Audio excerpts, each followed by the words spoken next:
What's up, everybody? How you guys doing? Hope everybody is doing great. Today's topic is about running and how this hobby can get expensive. It can really get expensive on you, but there's specific reasons why running can get expensive. And it's for me personally, it's not about style. It's not about buying the most expensive thing so I can look good out there with it. It's actually all about protection. For example, protection against injury.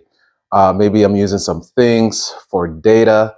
So it could get expensive, but there's specific reasons why.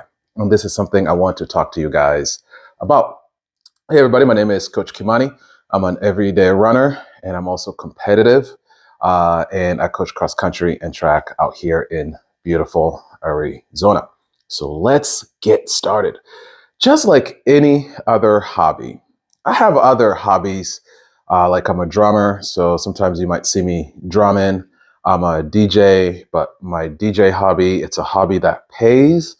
So right now, my running hobby is not quite paying me just yet, but a hobby like DJing, when I buy this cool DJ equipment and I'm doing all this stuff, I can go do parties, birthday parties, weddings. So that's a hobby that pays me back. And for some runners out there that are competitive, that are influencers, it's paying them back because also they're getting sponsored. Okay, like you can see in the back, I wear Hoka's. There's some things I talk about, some shoes like I'll talk about today.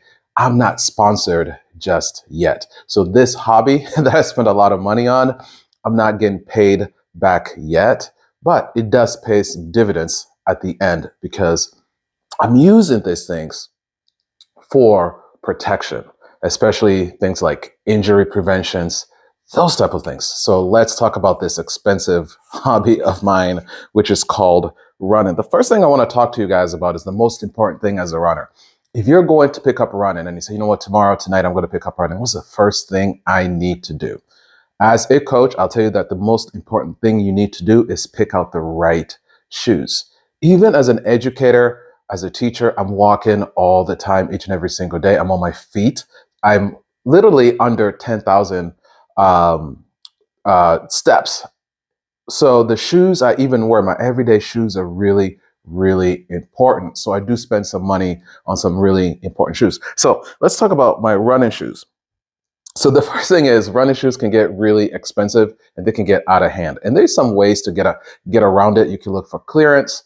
You can shop around online. You can even get some gently used running shoes. But for me, I usually get things brand new.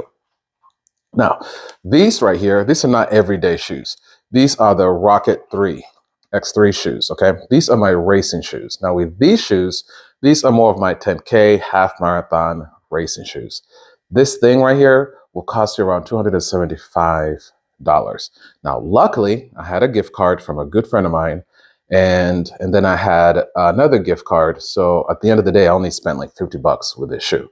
So this Rocket X3 is about $275. So now, of course, over the years, I've spent a pretty penny on racing shoes. The other racing shoe I have is the Meta Speed Sky. Now, this is another racing shoe, has a plate in it, like this one. So these shoes, I specifically use them for race day and speed workouts.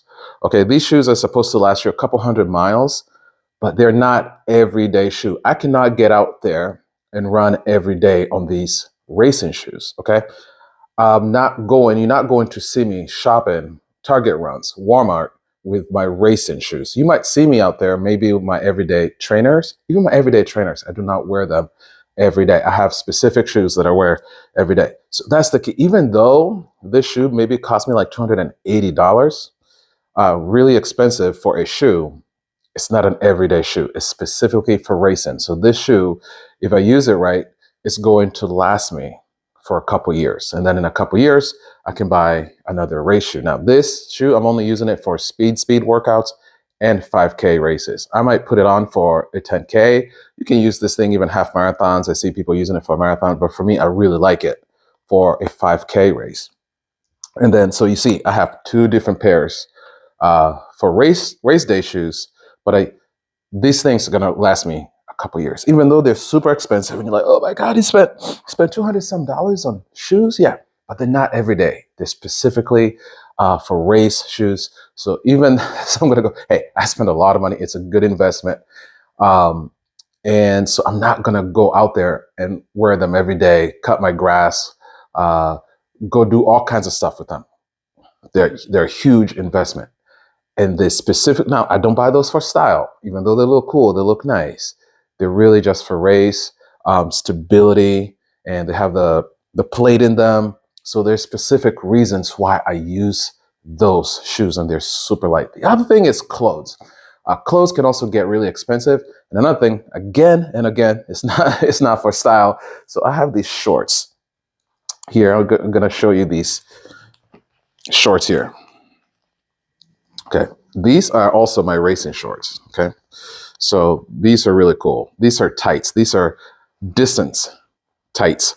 Now, distance tights, you might say, oh, you just wear them to look nice, to look cool. No, there's specific reason. They hold everything in, anti-chafing especially. So everything is held in and it feels tight, it feels good. So it prevents you also from cramping up, okay? So there's a lot of specific reasons why I wear these type of shorts. Also the pockets, right? They have nice pockets.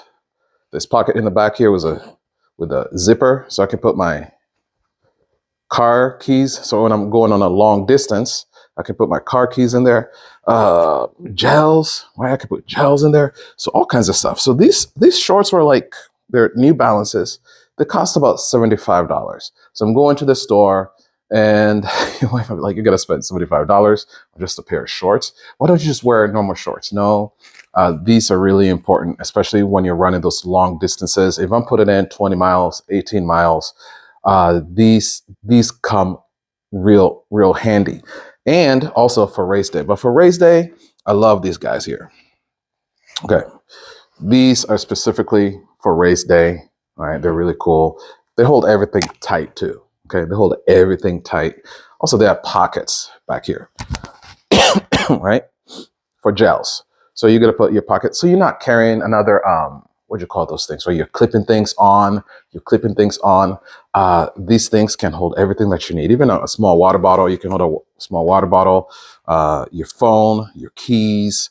Man, it's got everything. And so it fits tight. So it could be these ones are about $125. But guess what? I've had these for a couple years. Yeah, the color's fading a little bit, but yes. So this lasts me for a couple years. Even though 2 years ago I bought them for $125, I'm still using them 2 years later. So that is the key. It could be expensive, but for some odd reason, hey, they stay around, they hang on. You get what you pay for.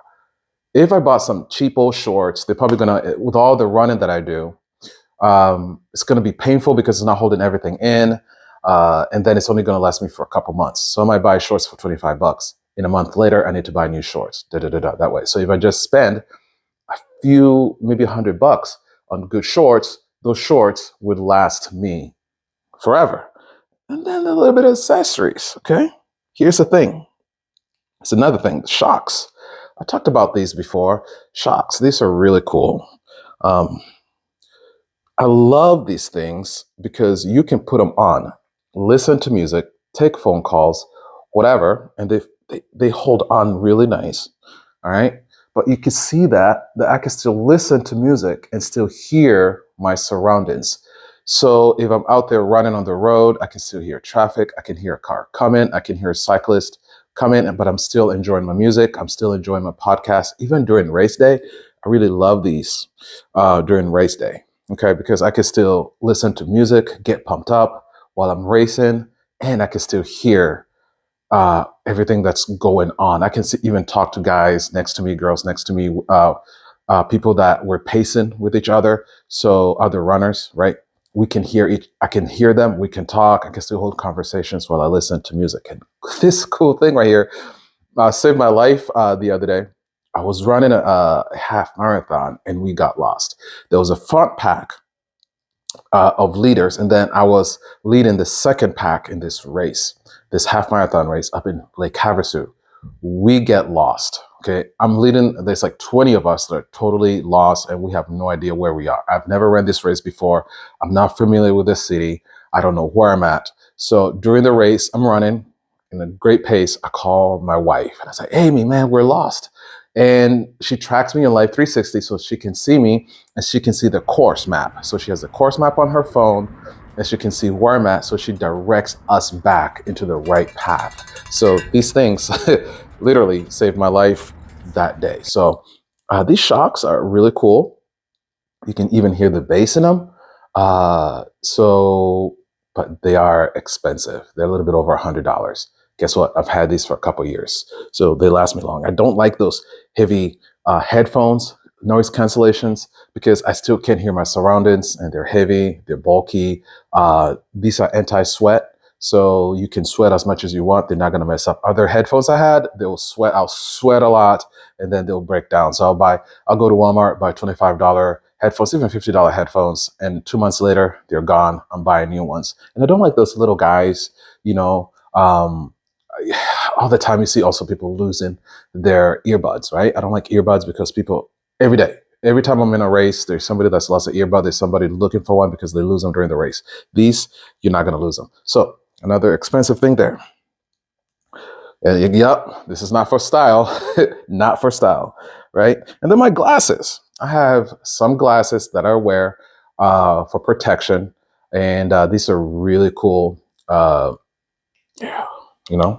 They protect me for the sun, and they're very light, so I can wear them during race day, practices, speed workouts. When I live out here in Arizona, it's really hot and the sun is bright. So when you're out there for a couple hours, you're running, you're practicing, even training your students, you're out there for a couple hours and it's hard on your eyes. So sunglasses are really important, not just any type of sunglasses, right? Sometimes I do buy some gas station sunglasses that actually last me long. Okay.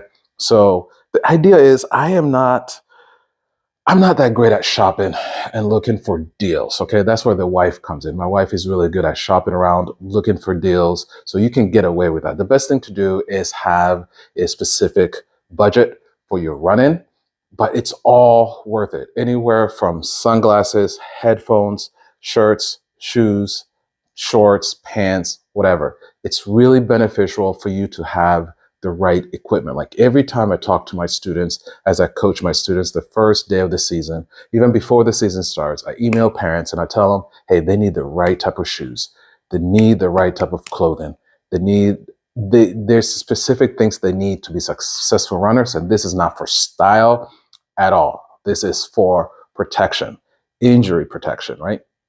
And last but not least, my smartphone. All of us now, probably like a lot of us now have smartphones. Okay. It's not smartphones, smartwatches. There we go. Smartwatches and smartphones. So yeah, I have a smartphone. I have a smartwatch. And man, this is for data. I love this thing. This tells me my steps, how many steps I have for the day. It keeps track of my mileage, keeps track of everything, even the heart rate. Even though it's not as accurate for my heart rate, it gives me a good ballpark, right, of where my heart rate is. So I use it a lot for my heart rate. After each mile, it'll say, hey, mile 1, 8 minutes, heart rate 139. I'm like, perfect, heart rate 139, I'm doing great. Or mile 1, 6:30, too fast. Heart rate 180, I went too fast. I need to slow down. I need to relax. I need to recover, right? So that's why I love this smartwatch. Some people are not about technology. They don't like technology. I love technology. Why not use it? It's for data. I keep track of my data of how I'm doing. And again, this is not one of the most expensive smartwatches. So there's some guys that really go Garmin, expensive. This is not that expensive. So it came with a phone plan. So that's about it. All right. Yeah, it's great. If I'm going to invest in anything in my life, if I'm going to spend anything in my life, I want to spend stuff that I'm going to invest in myself. There's nothing wrong with investing in your health. Just like any other hobby. I don't care if you love to fish. If you love to fish, it can get expensive. You probably need a boat if you love to fish, right? You have to go buy a nice boat, okay, where you're comfortable. you have to buy all these things in order for you to enjoy fishing the right way. If you love to travel, is that's your thing, right? So whatever your hobby is, music, collecting stuff, it's expensive, but as long as you're invested in yourself, you're invested in your mental health, invested in your physical body, right? Health is wealth. So if you're thinking about running and you're thinking about this hobby, please don't go cheap. Buy what you need to buy, invest in what you need to invest, because at the end of the day, it's really going to save you from some injuries and it's going to protect you. All right, guys, thank you so much for tuning in. Thank you so much for watching. Love you and God bless. Have a blessed day. Bye.